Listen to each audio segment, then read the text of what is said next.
Colm. Hey, hi, how are you? I'm great. How are you doing? How are you holding up?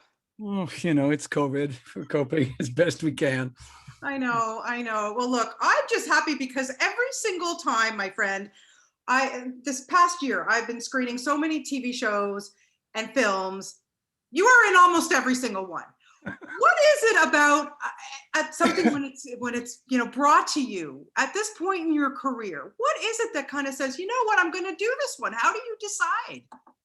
Well, first of all, I'm always grateful to be asked, which is fun, and I hope a testament to well over 40 years of doing it, and Yes. that maybe you can be useful. And so you find yourself in the middle of one thing, and then something else comes up. For example, like I've got like an embarrassment for certainly for COVID now. Sugar Daddy's coming out, Trigger Yes. Point, my Salinger Year, Achilles Escape.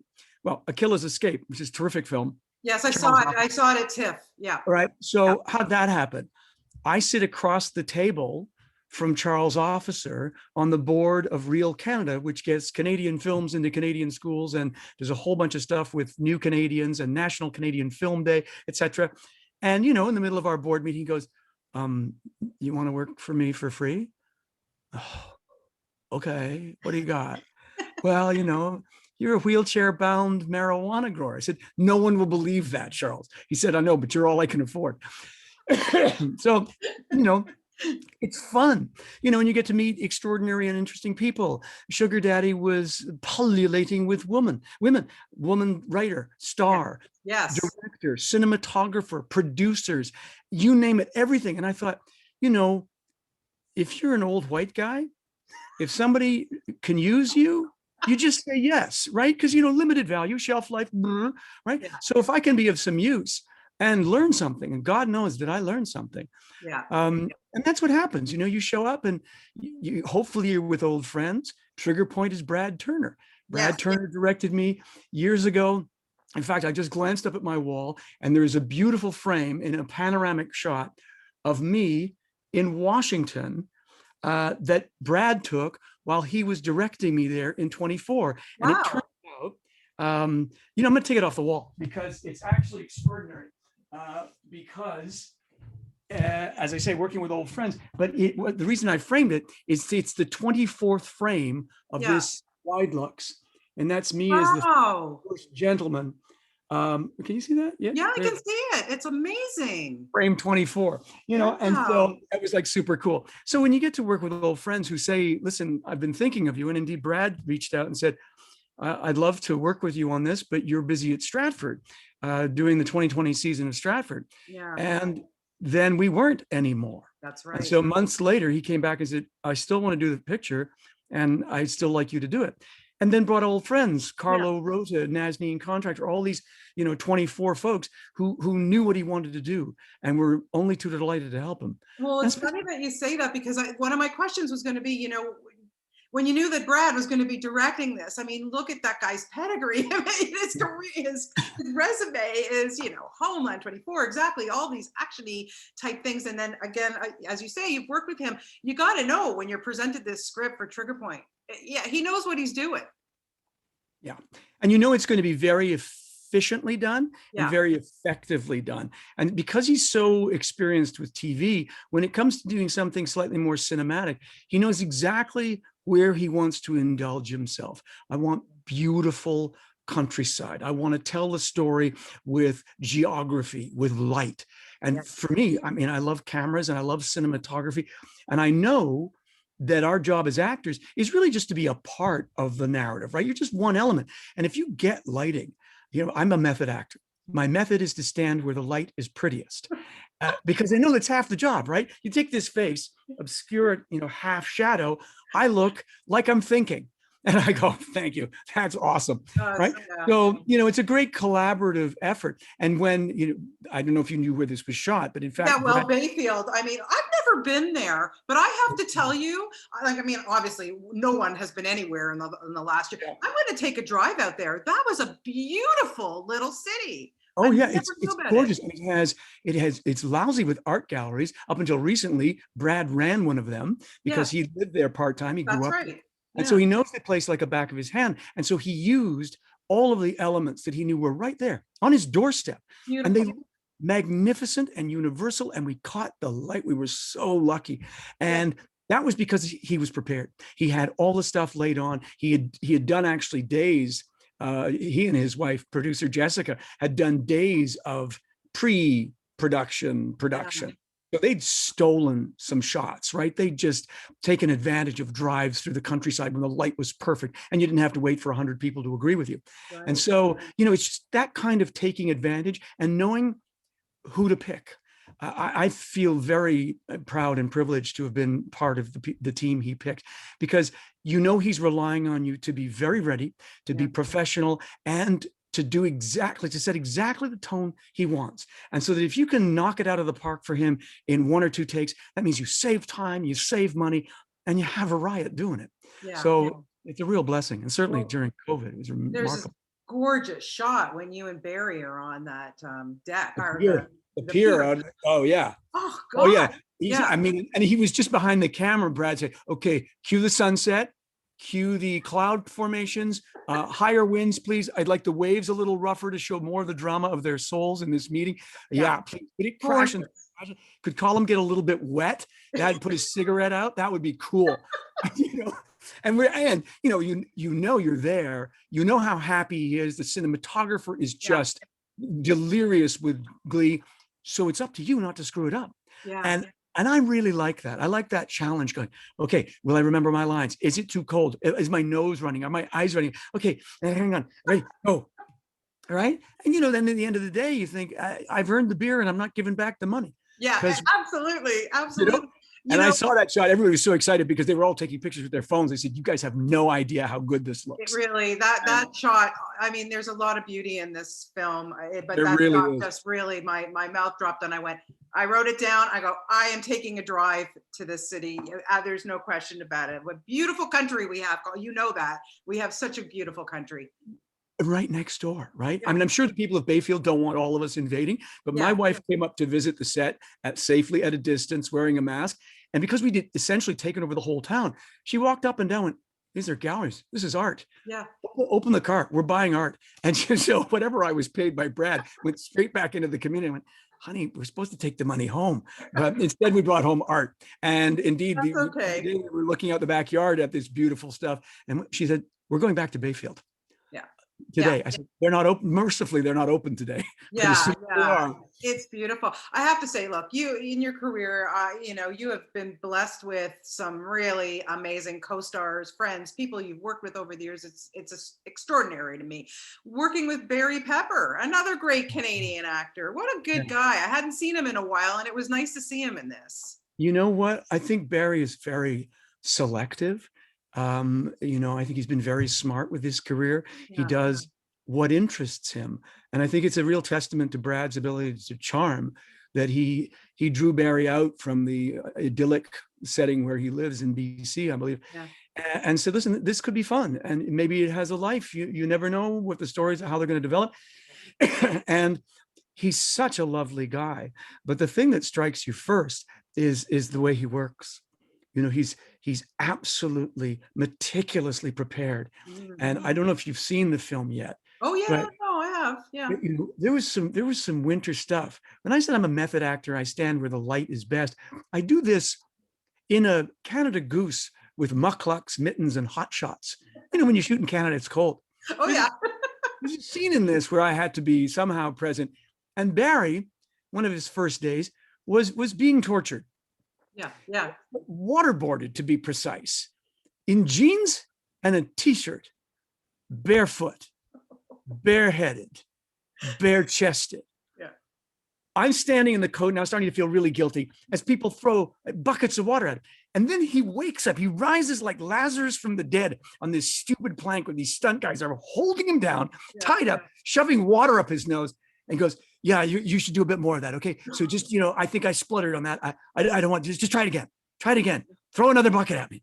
And I'm just going, I couldn't do this. I wouldn't do this for love nor money. And yet there he was, determined to get it right, to get what Brad wanted, to get what he knew it needed. And I thought, damn, I have to up my game here for this guy. And so I did. At least I hope I did. And realized that, it was going to be it's going to be serious going. And we Yeah. both had a lot of, plot stuff to do, a lot of real narrative stuff to carry, as well as all that action stuff. And I always knew I have to be ready for Barry. And, he was, of course, a delightful guy to boot. Yeah, it's really a good film, honestly, and your character is a little bit of a mystery. I don't want to give anything away, but yeah, you guys are good together. I only have a few minutes because they cut my time with you, and I could talk to you for 3 million hours because there's so much. I don't have my watch on. You can do as you like. Carry on. Yeah, only because I'm Canadian, and there you go. But I have to say, the Zoom gods are with us. Yes, it's like I said to you, Colm. I've known you for a million years. I always look forward to every summer going to Stratford and seeing you. And my biggest, this COVID thing. The thing I hate the most is not being able to see live theater. As a patron, I can't imagine what it's like for you not to have been able to be on this stage for so long. Thanks for the interest and the support on coming out and seeing these things. I know you really only come to see my wife's shows because she does all the big musicals. She does the great musicals, but I know I've seen a lot of your stuff too. But listen, I see her shows 8-9 times, and if it was me, I'd see mine once, maybe twice.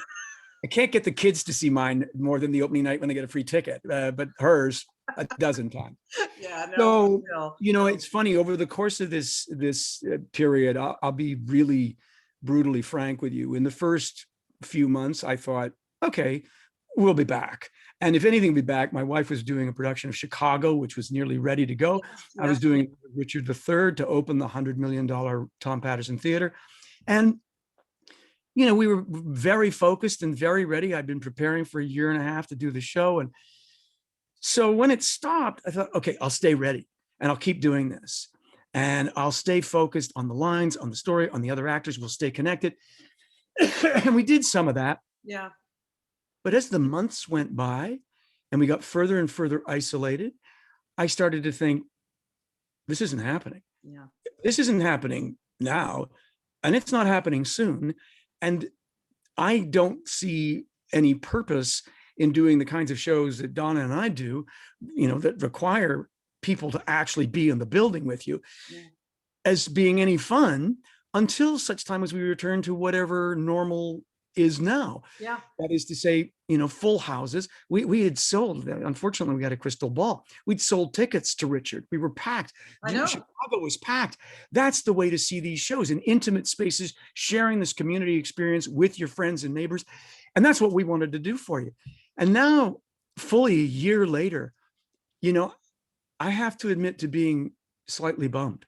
Yeah. And slightly weirded out. I am deeply blessed and I'm grateful, and I get that. I've been able to segue to film and television. I'm working on my 3rd season of Umbrella Academy now. Trigger Point's coming out, my Salinger year. It looks like I'm busy. I'm not. I'm really waiting for the weather to change so I can paint the front porch, because that apparently is my job now. But I'm trying to keep this flame alive for the thing that I started doing, that is to say, the theater and live classical theater, big shows, tragedies by Shakespeare, to start.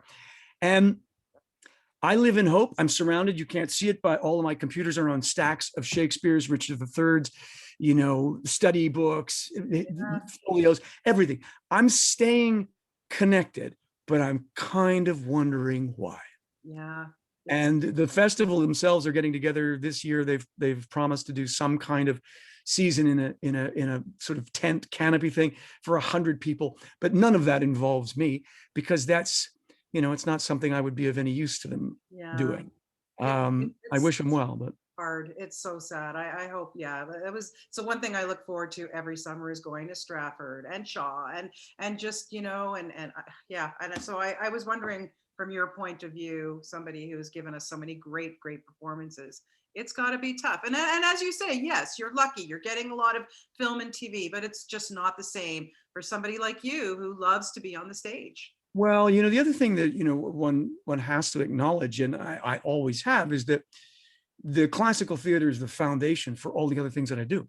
Right. You know, Yeah. it's not for nothing. You know, you're working with Kenneth Branagh directing Thor, and you're standing next to Tony Hopkins, and we're all classically trained actors. There's something about that Yeah. that says the reason you guys keep doing this is because your solid foundation allows you to adapt to almost any requirement. So yeah, it's good to come back to it regularly and touch base and just feed on people's excitement and the now liveness of it, right? You can't fake that. And for those of us who've tasted that, it's weird not knowing how to go back. And I'm not trying to poo-poo the idea of everybody working at what this new thing is now as an interim, so we'll be socially distanced. But if you've been in a theater that's socially distanced, it looks like you're in a show that's a failure. Yeah. Yeah. Right? Sure, It looks like, sure. and all of the responses that I'm looking for depend on you being right next to your kith and kin, right? Because I want you to laugh at the same time. I want you to cry at the same time, gasp, go what, and share intimately, not just with a little sort of, under a tent with a mask, breathing darkly, muffled laughter I hear through.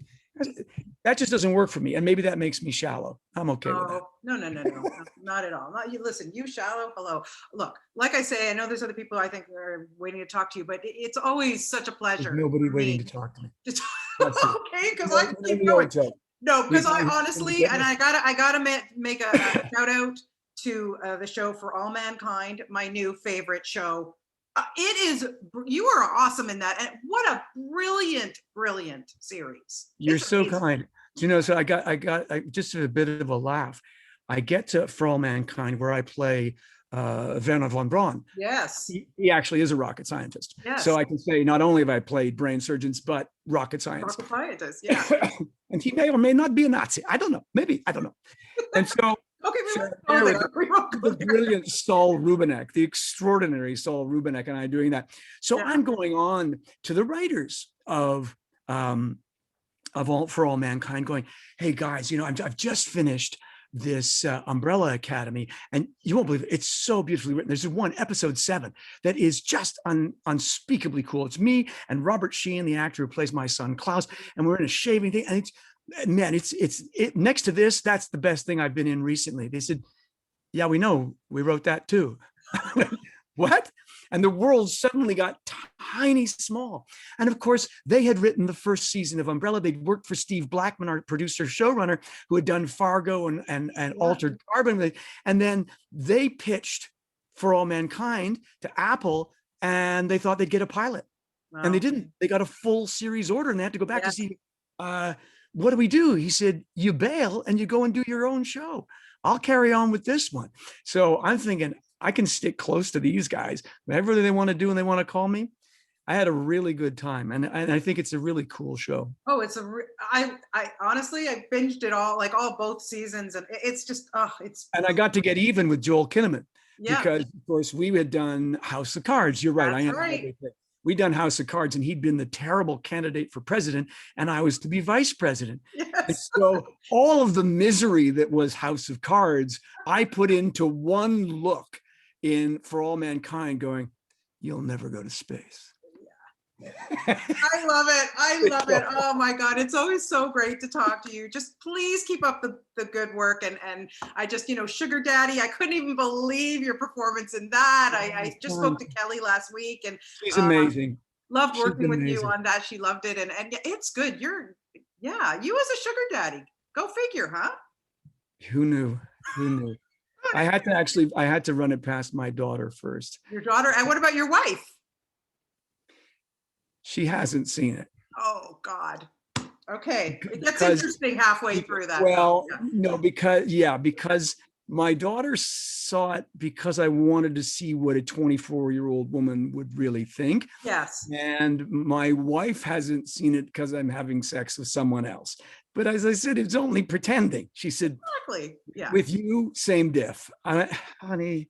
So we've, it's not exactly going to be our date night picture, but she's promised she's going to watch it soon. Yeah, like kind of like that at certain episode scenes, but for sure. But listen, take care. It's always great to talk to you. Thank you so much for your time. Trigger Point is awesome, and I honestly just can't wait to see you back in person and all the other things that you've got coming our way. So thanks so much for your interest. Yeah, thank you so much for your time, and best of luck. Okay, take care. Bye-bye. Bye-bye.